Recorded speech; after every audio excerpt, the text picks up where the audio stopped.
हाँ जी बच्चों, ईसॉप के बारे में थ्योरेटिकल लेक्चर कंप्लीट हो गया था and now we have to start the practical part of this chapter. और अभी आज के लेक्चर में हम 3-4-5 क्वेश्चन कर लेंगे जिससे कि आपका पूरा बेस तैयार हो जाएगा और आप फिर कल बाकी बचे हुए क्वेश्चंस करके संडे को we will start a new chapter that is internal reconstruction. Question number 1. On 1st April, a company offered 100 shares to each of its 400 employees at 25 per share. 25 रुपये पर शेयर में कंपनी ने offer किया है 400 employees को 100 shares, यानी total number of shares 40,000 हो गए। The employees are given a month to accept the shares. मैंने कहा था एक्सरसाइज पीरियड दिया जाता है, वो यहाँ पर 1 मंथ का है। The shares issued under the plan shall be subject to lock in to transfer for 3 years from the grant date. ये इस चैप्टर का कंसेप्ट नहीं है, सिर्फ आपसे इस क्वेश्चन की रिक्वायरमेंट है कि एम्प्लॉयज़ को कहा गया कि आप 3 साल तक इन शेयर्स को किसी और को ट्रांसफ़र नहीं करेंगे। ये इसका इस चैप्टर से कोई लेना देना नहीं। The market price of shares of the company on the grant date is 30 per share. Grant date 30 rupees per share था, जबकि पब्लिक से यानी एम्प्लॉयज से 25 रुपीज़ मांगा जा रहा है। Due to post vesting restrictions on transfer, the fair value of shares issued under the plan is estimated at ₹28 per share। क्योंकि कंपनी ने पोस्ट रेस्ट्रिक्शन लगा दी है कि जब आपको शेयर्स मिल जाएंगे उसके बाद आप ट्रांसफर नहीं कर सकते 3 साल तक, तो ये शेयर की कीमत 30 रुपए से घट करके 28 रुपए आ गई। यानी मार्केट में 30 रुपए वाला शेयर अब 28 में हो गया। 25 हम अपने एम्प्लॉयज से ले रहे हैं, यानी कंपनी को 3 रुपए पर शेयर बियर करना होगा। ठीक है, चलिए। कहता है अप टू 30th अप्रैल, यानी 1 महीने तक 50% of the employees accepted the offer. सारे एम्प्लॉयज ने एक्सेप्ट नहीं किया ऑफर, 50% ने किया, यानी 200 एम्प्लॉयज ने किया। तो 200 इंटू 100, 20,000 शेयर्स आपको इशू करने पड़ेंगे और 3 रुपए के हिसाब से कंपनी को 60,000 रुपए बियर करने होंगे। यानी इसे कहा जाएगा, अब मैं यहाँ लिखता हूँ कैसे एग्जाम में लिखना है आपको, number of options to be vested 200 employees into 100 shares 20,000। और फिर आप लिखेंगे फेयर वैल्यू ऑफ ऑप्शंस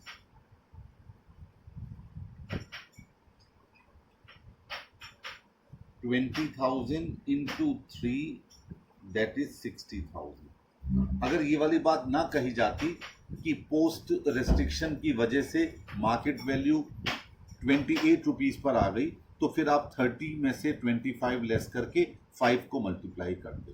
लेकिन जब कहा गया 3 को, चलो अब आगे कहता है एंड पे 25 पर शेयर परचेज, और उन्होंने 25 रुपये पर शेयर परचेज वाला पेमेंट कर दिया।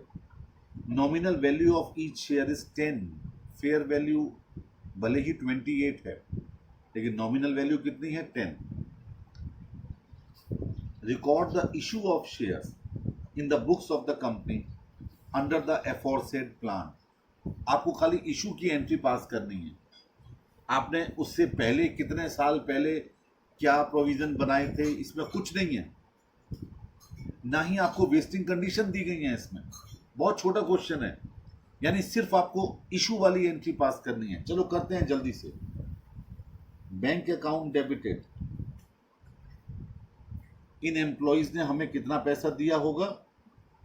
20,000 शेयर्स पर इंटू 25 रुपए, 5 लाख रुपए। ठीक है, इसके बाद ESOP outstanding account debited,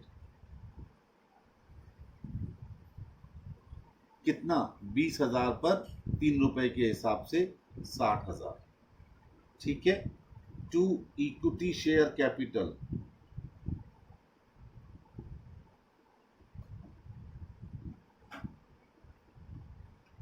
equity share capital कितनी 20,000 इंटू 10 यानी 2 lakhs।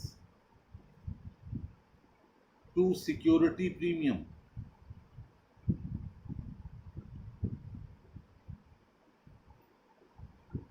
यानी 20,000 इंटू 18 और ये आ गया आपका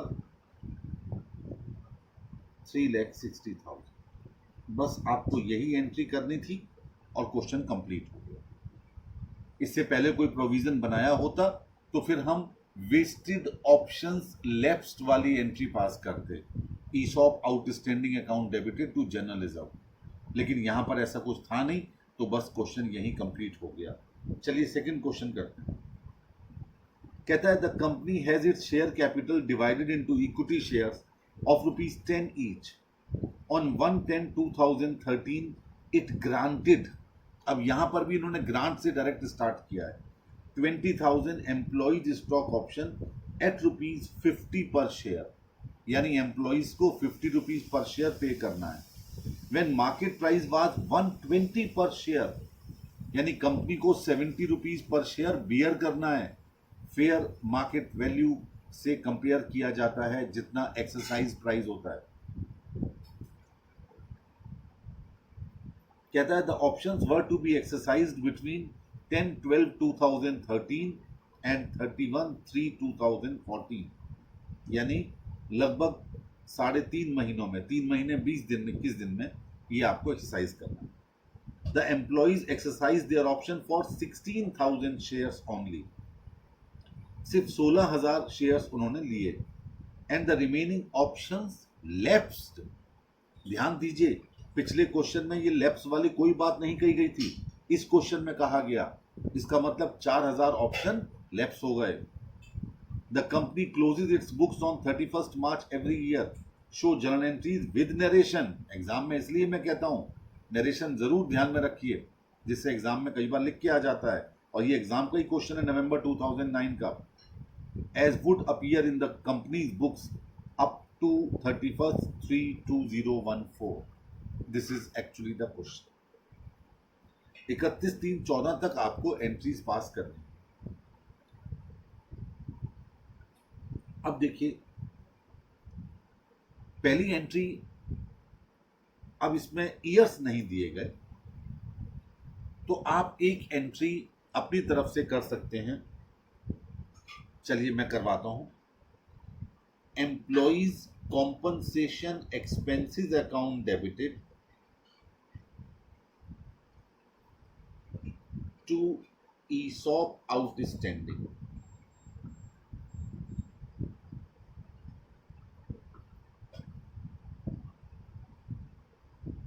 $20,000 इंटू कितने रुपए 70 रुपीज पर शेयर। अगर ईयर्स होते तो ये एंट्री ईयर्स में डिवाइड कर दी जाती, आगे क्वेश्चन में आने वाला है। जब ईयर्स के बारे में पता नहीं है तो डायरेक्ट आप इस एंट्री को पास कीजिए। कितना हो गया 14 लाख, 14 लाख रुपए आपने ये एंट्री पास की। 20,000 इंटू 70, ठीक हो गया। चलिए अब P&L में ट्रांसफर कर दीजिए इसे। P&L account debited to employees compensation expenses, exactly 14 lakh, और ये एंट्री आप कर लीजिए 10/12/13 को कर दीजिए, या 31 मार्च 13 को कर लीजिए, क्योंकि क्वेश्चन अधूरा है इसलिए आपको यहां पर कंप्रोमाइज करना पड़ रहा है। डेट ना डालें तो भी चलेगा, और ये 2 एंट्रीज नहीं करेंगे तो भी चलेगा। अब आपको एंट्री पास करनी है 31/3/14 को। बैंक अकाउंट डेबिटेड, कितनी रकम आएगी? 16,000 मल्टीप्लाई बाई 50, कितना? 8 लाख। उन्होंने 8 लाख आपको दे दिया। ESOP outstanding account debited 16,000 into 70, 11,20,000।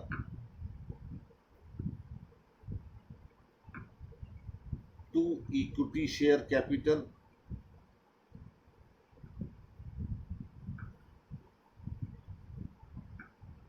16,000 into 10, 1,60,000। To security premium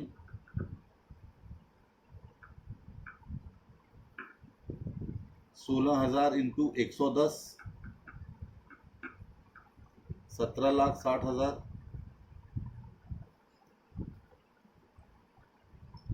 लीजिए, ये एंट्री हो गई शेयर इशू करने की, एम्प्लॉइज के द्वारा 16,000 शेयर्स लेने की। अब 4,000 शेयर्स का जो हमने ईसॉप आउटस्टैंडिंग में अमाउंट ट्रांसफर कर रखा था 80,000, उसे आप जर्नल रिजर्व में ट्रांसफर कर दीजिए। एंट्री हो गई ESOP outstanding account debited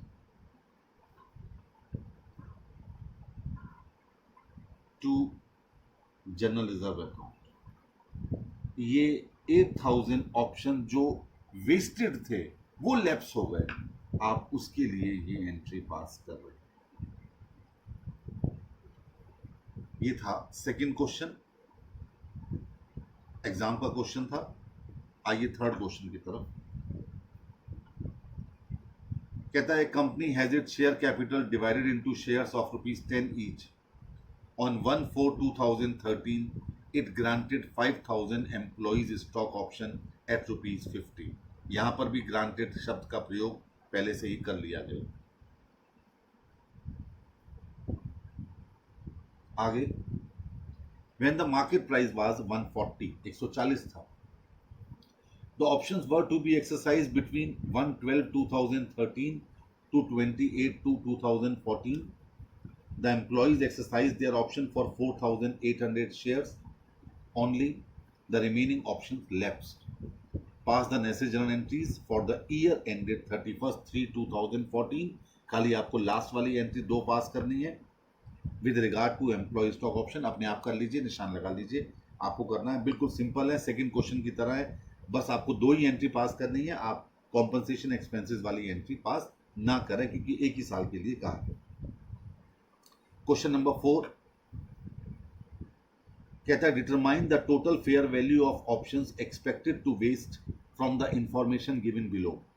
number of employees 2,500। शुरू कर लीजिए, लिखिए calculation of fair value of options.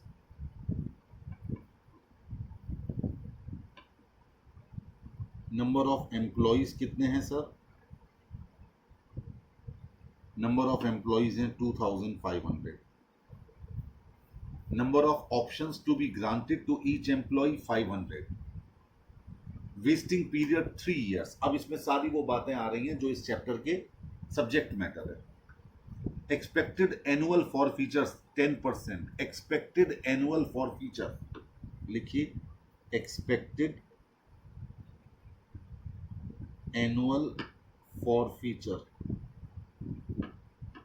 10%। ठीक है, तो अब आप लिखेंगे number of employees likely to waste options after 3 years. 2,500 into 90% into 90% into 90%। निकालिए कितना आया?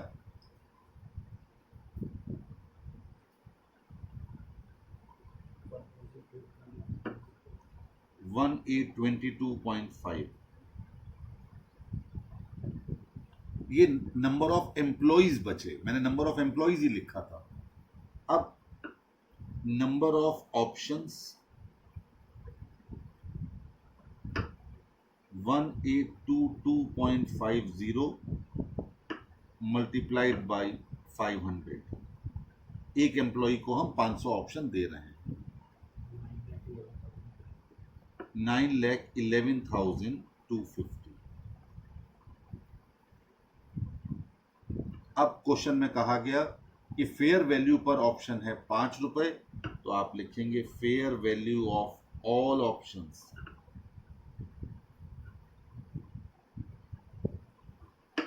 9,11,250 इंटू 5।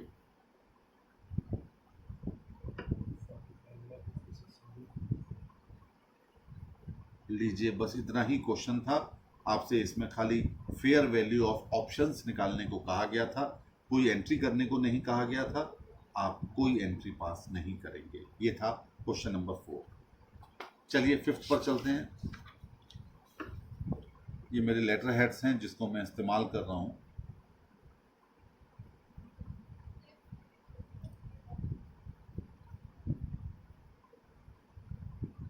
चलिए गौर कीजिएगा क्वेश्चन नंबर 5 पर। कहता है determine the total fair value of options. फिर आपको वही निकालना है जो 4 में निकालने को कहा गया था। Expected to vest from the information given below. Number of employees 2500 है, बिल्कुल ठीक है। Number of options to be granted to each employee 500, बिल्कुल वैसे ही है। वेस्टिंग पीरियड 3 साल है। Number of employees not expected to fulfil the vesting conditions after that other than market conditions 20%, 15%, 10%। Number of employees not expected to fulfil the vesting condition based on market condition. एक बात ध्यान रखिए, जो market conditions पर based होते हैं कि इतने एम्प्लॉइज छोड़ जाएंगे, वो हमारे हाथ में नहीं है। और न जाने मार्केट कंडीशंस वैसी आएंगी भी कि नहीं आएंगी, तो आप इनको कभी लेस नहीं करते। ये 5, 7, 10% जो आपको दिया गया है, these are based on market condition, यानी मार्केट में ऐसा हो जाएगा तब इतने % एम्प्लॉइज हमारे छोड़ जाएंगे। तो इनको कभी भी कंसीडर नहीं किया जाता, क्योंकि हम फेयर वैल्यू ऑफ मार्केट में जो फेयर वैल्यू होगी वो इससे इफेक्ट होती है, न कि एम्प्लॉइज की संख्या। तो आप इसे कंसीडर नहीं करेंगे। हमेशा ध्यान रखना हर क्वेश्चन में fair value per option 5%। Clear है? चलिए अब number of employees 2500, number of employees likely to waste after 3 years 2500 into 80% into 85% into 90%। निकालिए कितना आया।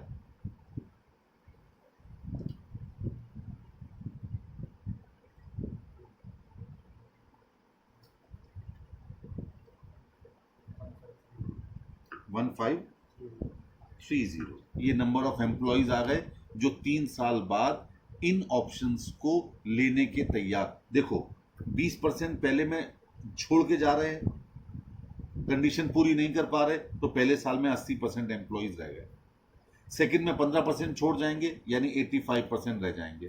थर्ड में 10% छोड़ जाएंगे, यानी 90% रह जाएंगे। ठीक है, 1530। अब टोटल नंबर ऑफ ऑप्शंस कितना हो गया? 1530 इंटू 500।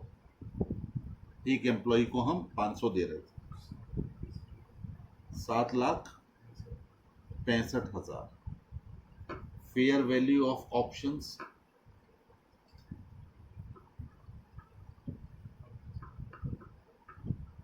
7,65,000 इंटू 5 38,25,000।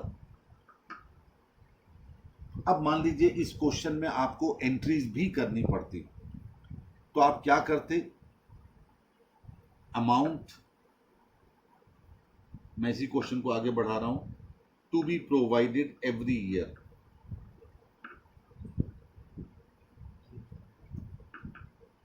$38,25,000 डिवाइडेड बाई 3 कर देते, कितना आता? 12,75,000। ये हर साल आप एंट्री पास करते, वही employees compensation expenses account debited to ESOP outstanding, P&L to employees compensation expenses. लगातार 3 साल तक आपको इतनी रकम से ये एंट्री पास करनी होती, और उसके बाद फिर जितने एम्प्लॉइज लेते तो bank account debited, ESOP outstanding debited to equity share capital to security premium वाली एंट्री होते। लेकिन इसमें करना नहीं था, तो बस यहीं आप छोड़ दीजिए 38,25,000। चलिए क्वेश्चन नंबर 6 की तरफ। ऐसे ही ये चैप्टर कंप्लीट हो, मैंने तभी आपसे कहा है कल तक इसे फिनिश कर देना है पूरा, और उसके बाद मैं अगले चैप्टर को इंटरनल रिकंस्ट्रक्शन को शुरू करूंगा। और मेरे लेक्चर सिर्फ 2 ही हैं इंटरनल रिकंस्ट्रक्शन में, उसके बाद तो सिर्फ आपके क्वेश्चंस हैं। जितनी जल्दी आप क्वेश्चन निपटा दोगे, मैं अमेलगमेशन नया चैप्टर शुरू करूंगा। Determine the amount of fair value of options expected to vest to be recognised as an expense during each accounting year in respect of employees stock option plan. Number of employees 2500, number of options to be granted to each employee 500, wasting period 4 years, wasting period 4 years, number of employees not expected to fulfill the wasting condition other than market conditions 20, 15, 10 and 10. Number of employees not expected to fulfill the wasting condition based on market conditions 5, 7, 10, 12, जिनको हमें consider नहीं करना है। Fair value of the option 5 अब क्या कहता है? At the end of the 3rd year, it has been re-estimated that all wasting conditions have been fulfilled and no other further conditions are required for options to waste. हमने 4 साल सोचा था, लेकिन ये तो 3 साल में ही सारी कहानी हो गई, सारी वेस्टिंग कंडीशंस पूरी हो गई। इसका मतलब 3 साल में ही सारा खेल हो गया। अब जरा गौर कीजिए, अभी तक तो लड्डू लड्डू खाए, अब थोड़ा सा कड़वा घूंट पीना पड़ेगा आपको। अब जरा ध्यान से देखिए, जब हम अमाउंट निकालते हैं हर साल प्रोवाइड करने वाली, वो हम इनिशियली निकाल लेते हैं, वो हम स्टार्टिंग में ही निकाल लेते हैं। उस वक्त हमने सोच रखा था कि 4 साल तक हमारी वेस्टिंग पीरियड है, तो हमने 4 साल के हिसाब से निकाल लिया होगा। लेकिन ये तो पता चला तीसरे साल के एंड में कि ये तो खेल हो गया, सारी वेस्टिंग कंडीशंस पूरी हो गई। तो जब एंट्रीज करेंगे, अब मैं इस क्वेश्चन में एंट्रीज भी करवाऊंगा आपको, तब ये चीज आपको वहां समझनी होगी। चलिए सबसे पहले फर्स्ट ईयर ऐसे बनाइए इस बार, first year, second year, third year और फोर्थ ईयर। सबसे पहले number of employees likely to waste, पहले साल में 2500, ठीक है। अच्छा, अब परसेंटेज ऑफ फॉरफीचर एक तरीके से छोड़ जाएंगे, आप लिख सकते हैं लॉन्ग लैंग्वेज में, number of employees likely to leave the firm 20%, ठीक। अब नंबर ऑफ एम्प्लॉइज लेफ्ट कितने? 2000। फर्स्ट ईयर में 2000 बचे थे, 2500, 20% फॉरफीचर हो गए, यानी उन्होंने छोड़ दिया, यानी नौकरी छोड़ जाएंगे। अब सेकेंड ईयर की शुरुआत में कितने आएंगे ओपनिंग में? 2000। फॉर फीचर कितना है सर? 15%। तो एम्प्लॉइज कितने बचे? 1700। थर्ड ईयर में आइए, ओपनिंग में 1700, कितने जा रहे हैं? 10%, कितने बचे? 1530। फोर्थ ईयर में आइए, 1530 ओपनिंग में, 10% जाएंगे, कितना निकला? 1377। यानी 4 साल बाद 2500 जो एम्प्लॉइज थे वो घट करके 1377 रह जाएंगे, जो 4 साल पूरे करेंगे और कंपनी की फर्म में कंपनी में वो नौकरी करते रहेंगे और उनको फिर हम ऑप्शंस ग्रांट करेंगे। अब लिखिए number of options to each employee. सबसे आखिरी वाले कॉलम में लिखिए 500। Total number of options 1377 into 500 कितना आया? 6,88,500। ठीक है जी। Fair value per option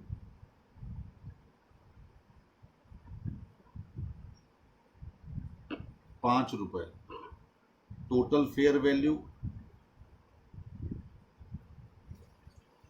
multiply कर दीजिए 6,88,500 इंटू 5, ये निकल के आ गया 34,42,500। अब amount to be provided every year,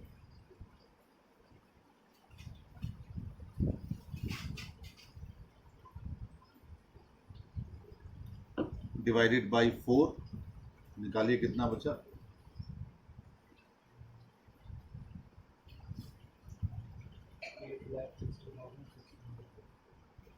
8,60,625। ये बातें पिछले क्वेश्चंस में भी हुई थी, यहां पर भी किया, आपके सामने सारी हिस्ट्री आ गई। अब आगे बढ़ते हैं, एंट्रीज करेंगे। करवाने को कहा नहीं है क्वेश्चन में, लेकिन मैं करना चाहूंगा। फर्स्ट ईयर आपने एंट्री पास की, employees compensation expenses account debited to ESOP outstanding,